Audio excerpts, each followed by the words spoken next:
O BTL G11, que é um dos maiores fundos de logística do país, fez umas movimentações bem interessantes ultimamente. Vendeu imóveis, comprou outros, deu uma bela organizada no portfólio. Mas qual é a estratégia por trás disso tudo? É o que a gente vai descobrir agora, analisando os próprios documentos do fundo para entender cada passo dessa jogada. Para a gente entender direitinho essa história, nossa análise vai ter algumas etapas. Primeiro, um raio-x bem rápido do fundo, só para a gente ter noção do tamanho. Depois, vamos investigar por que eles venderam alguns ativos e, claro, o que compraram com essa grana. Na sequência, a gente vê como ficou a carteira depois dessa dança das cadeiras. E o mais importante, o que isso significa para quem é investidor do BTL G11. Então, vamos começar pelo básico do básico, né? Afinal, qual é o tamanho desse fundo? Entender a escala do BTL G11 é o primeiro passo para a gente conseguir medir o impacto real das decisões que eles tomaram. Olha, só de bater o olho nos números já dá para entender por que ele é um gigante. A gente está falando de um fundo de 5 bilhões de reais em valor de mercado, com 33 imóveis e mais de 410 mil cotistas. Mas tem dois dados aqui que saltam aos olhos. Primeiro, a vacância é de só 2,3%, o que é baixíssimo. E segundo, o fato de 90% dos imóveis estarem em São Paulo. E isso já diz muito sobre a qualidade e o foco da gestão. Certo, agora vamos para a primeira parte do plano, a venda de ativos. E é bom deixar claro que isso não foi uma venda para pagar incêndio ou coisa do tipo, não. Foi um movimento super bem pensado para deixar a carteira ainda mais forte e focada. A palavra de ordem aqui é foco. O BTL G11 basicamente se desfez de ativos que não eram seu negócio principal. No caso, 2 prédios de escritórios. Para quê? Para se dedicar 100% ao que ele faz de melhor, galpões logísticos. É uma decisão clássica de quem quer ser especialista e dominar um setor específico.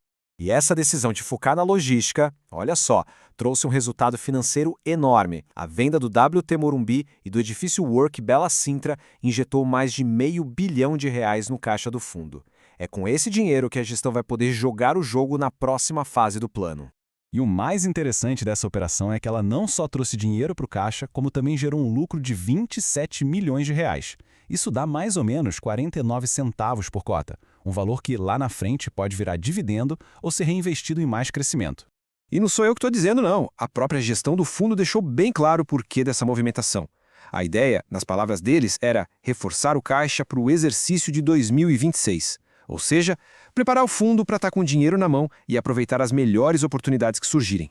Ok, o fundo está com um caixa cheio. E aí, o que ele fez com essa grana toda? Exatamente o que o roteiro mandava. Reinvestiu pesado no seu negócio principal. Vamos dar uma olhada para onde foi esse capital.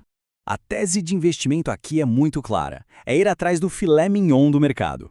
Ativos que são classificados como AAA, sabe? Que tem o mais alto padrão de construção, infraestrutura e o mais importante, em localizações que são super estratégicas. E a gestão não dormiu no ponto. Quase R$400 milhões foram rapidinho direcionados para comprar 2 galpões logísticos de altíssimo padrão. Isso mostra que a estratégia de vender e realocar o dinheiro foi executada com muita agilidade.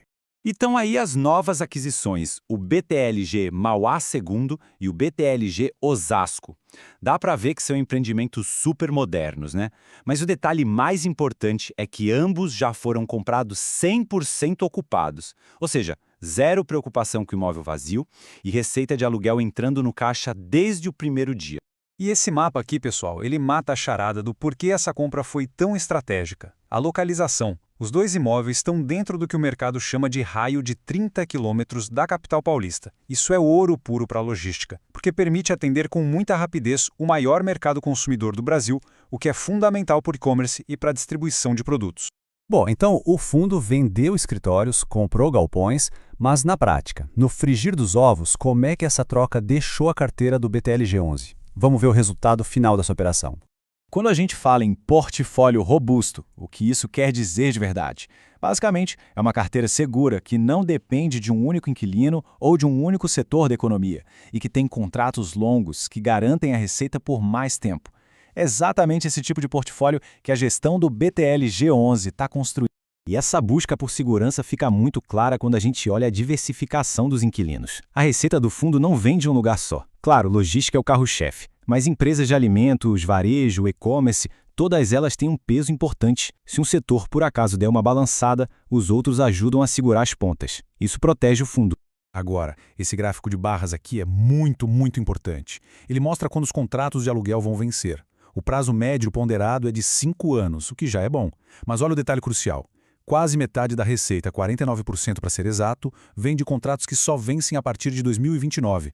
Isso significa uma previsibilidade de receita gigante para os próximos anos. Chegando na parte final, vamos conectar todos esses pontos e entender o que essas movimentações estratégicas significam na prática para quem tem cotas do fundo. Afinal, é isso que interessa, né? No fim do dia, o que o investidor quer saber é do rendimento. E o fundo entregou 79 centavos por cota em novembro. Trazendo isso para uma base anual, dá um dividend yield de 9,2%. É um retorno bem atrativo, principalmente se a gente levar em conta a qualidade do portfólio que a gente acabou de ver. Mas beleza, o rendimento atual tá bom. Mas e o futuro? O que a gente pode esperar depois de todas essas mudanças? Resumindo a ópera, então, o que se ganha com tudo isso? Primeiro, o fundo está com mais dinheiro em caixa.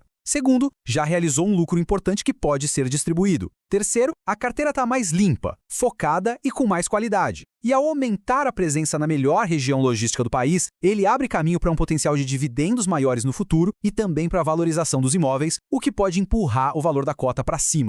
Então, fica aqui uma reflexão final. As movimentações do BTLG11 mostram que ele não é um fundo que fica só reagindo ao que o mercado oferece. Ele é um fundo que ativamente monta seu portfólio, com uma estratégia de longo prazo muito clara.